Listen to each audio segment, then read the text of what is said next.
Ever since I was little, I wanted to do anything to work and make money.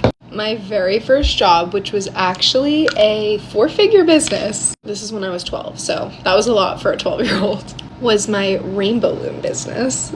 I would go to all the block parties in my neighborhood and sell my rainbow looms, and in one summer, me and my best friend who lived next door to me made like $4,000 or $5,000 selling rainbow loom bracelets. I also had a tutoring business, and I would sell my clothes on Depop. None of those lasted super long, but they were a great experience. I also started modeling and acting when I was younger, so that's another way I made money. But I didn't have access to any of it until I was 18.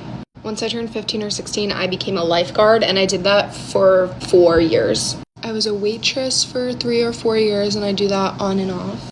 Ever since I got to college, I've had a few part-time jobs. One of them is proctoring exams for the graduate school. I've also been a secretary for a local business.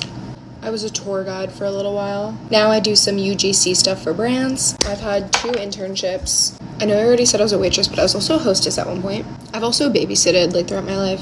And I've been investing my money since I was 12 years old. And this wasn't in stocks, it was in CDs actually, and I had my parents do it for me because I don't think I was able to do it yet, but I can go into that in another video if anyone's actually interested.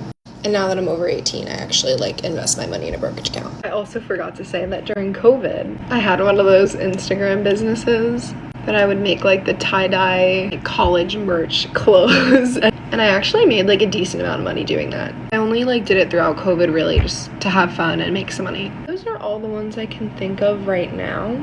But starting next fall, I have a big girl job lined up after graduation, which is so scary.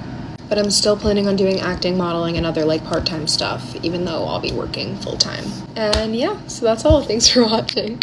I've always been obsessed with making and saving money.